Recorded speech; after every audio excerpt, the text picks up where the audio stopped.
Latvijas valstī 107 gadu un 107 izcils personības, 107 izcili cilvēki no dažādām specialitātēm. Caur savu pieredzi, zināšanu, profesionalitātes skatpunktu mums atbild uz jautājumu, ko tev nozīmē Latvija. Un šodien šo jautājumu atbild valsts kontrolieris Edgars Korčāgins. Ko jums nozīmē Latvija? Latvija, laikam, no mana profesionālā skata punkta un no manas pieredzes, visvairāk nozīmē pastāvīgu darbu pie valsts pārvaldes uzlabošanas. Tā ir arvien labāka valsts pārvalde, kas gan iedzīvotājiem nozīmē ātrāku, lētāku, iespējams arī vieglāk pieejamu valsts pārvaldes pakalpojumus, bet kas nozīmē arī arvien labāku politikas veidošanu, arvien labāku līdzekļu izlietošanu, to līdzekļu, ko iedzīvotāji ir uzticējuši valsts pārvaldei arī izlietot. Un tas nozīmē arvien, jāsaka, lielāku mūsu pašu iegūto zināšanu, pārnešanu arī un palīdzēšanu citiem, kas faktiski ir tāds, nosacīt pēdējo gadu diezgan liels fenomens. Esot valsts kontrolē un arī iepriekš strādājot gan valsts pārvaldē, gan nevalstiskajā sektorā, ir ļoti labi redzēt, ka valsts pārvalde ir gadu laikā attīstījusies, ka ir virkne lietu, par kurām, teiksim, mēs runājam 10, 15 gadus atpakaļ, kad bija liels problēmas par saprast, kas mums pieder, kādā vērtībā mums pieder. Un tādā situācijā, kad mēs nezinām, kas un kādā vērtībā mums pieder lietām un vērtībām, ir liels risks pazust. Šobrīd mēs par tādām lietām, vismaz tādā līmenī, pilnīgi noteikti vairs nerunājam. Bija laiks, kad tika apšaubīta no dažādu valsts pārvaldes atzares puses tik vienkāršas lietas kā plānošanas nepieciešamība. Kāpēc jāplāno? Mēs taču tāpat visu zinām labāk. Jā, un tad soli pa soli mēs esam nonākuši, ka plānošanas dokumentiem ir sava nozīme, ka tie iezīmē gan mūsu politiskās izvēles, gan saliek prioritātes tajos jautājumos, kuros mums ir jāizvēlās, ja mums visiem nepietiek līdzekļu. Lūk, tā kā šīs lietas gadu gaitā pilnīgi noteikti ir kājušas priekšu, attīstījušās. Jā, mēs vienmēr gribēsim, vēl pēc iespējas labāku valsts pārvaldi, un tas ir arī pamatoti. Un tāpēc jau arī valsts kontrole, kas no savas, skatu punkta var dažkārt būt gan stūmējs, dažkārt vilcējs valsts pārvaldei, un dažkārt arī vienkārši ar vien augstākas latiņas uzlicējs. Jo ik pa laikam mēs arī ar dažādiem valsts pārvaldes atzariem, ar ministrijām, iestādēm, pašvaldībām runājam, sevišķi ar mūsu liederības revīzijām, kur mēs, nomēram pret kaut kādu vai nu pasaules vai Eiropas, vai varbūt mūsu pašu kaut kādu noteiktu standartu, kā tad mums sokas. Mēs dažkārt runājam par to, ka vai mums vajag uz tik augstu vienu vai otru standartu tiekties, jo reālā dzīve ir tāda, kāda ir. Un kur tad jūs mums, tādu kosmosu prasāt?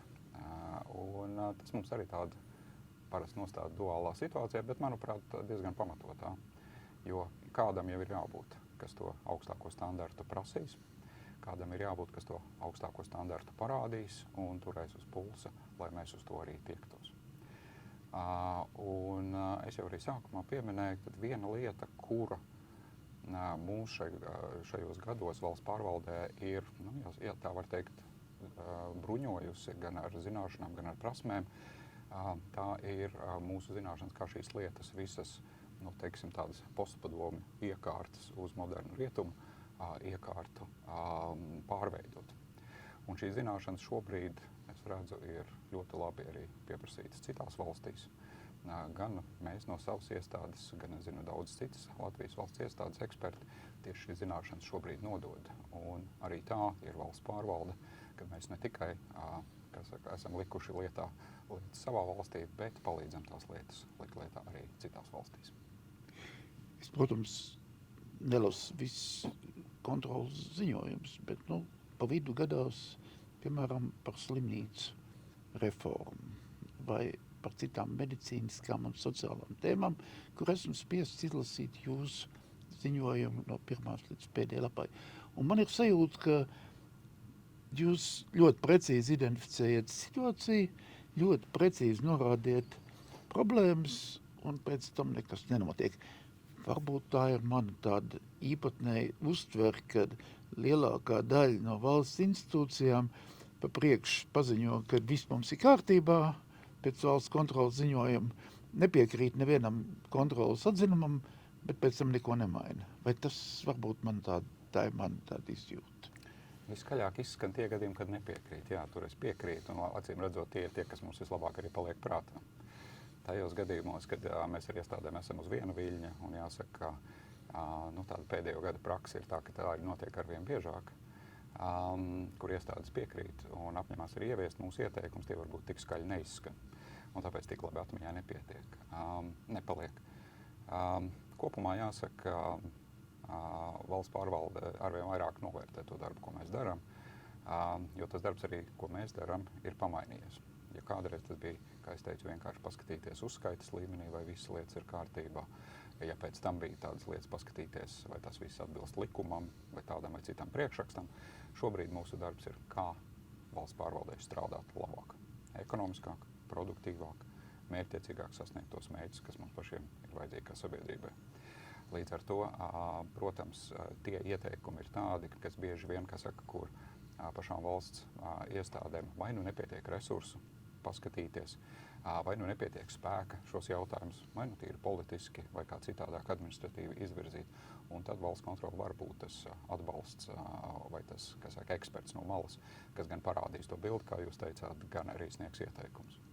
Un tomēr, vai man vienmēr ir licies, ka valsts kontrole ir vienīgais, uz ko balstīties cīņā pret pilnīgi nepamatot birokrātiju Latvijas valstī. Kāda jums ir izjūta par birokrātijas pārāk lielu izveidošanos un vai to vispār var mazināt?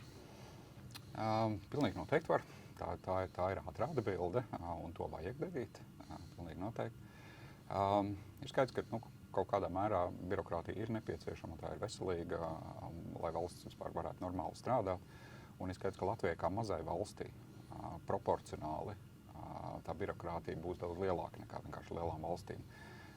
Un, diemžēl, ar to mums ir, jāsadzīvo. Bet jums pilnīgi taisnība. Faktiski no revīzijas uz revīziju, no lietas uz lietas mēs šiem jautājumiem pievēršam uzmanību.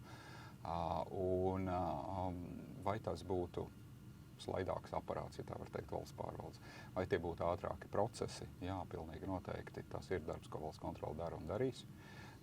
Un no revīzijas uz revīziju arī ieteiksim. Jūsu vēlējums Latvijas valstī 107. dzimšanas dienā? Nepazaudēt fokusu un tās lietas, kas tiek darītas labi valsts pārvaldē, lai mēs to uzlabotu, nedarīt kampaņveidīgi.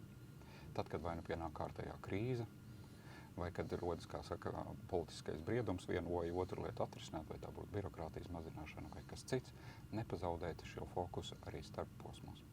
Un pastāvīgi strādāt pie tā, lai valsts pārvaldes darbu uzlabotu. Paldies jums! Paldies jums!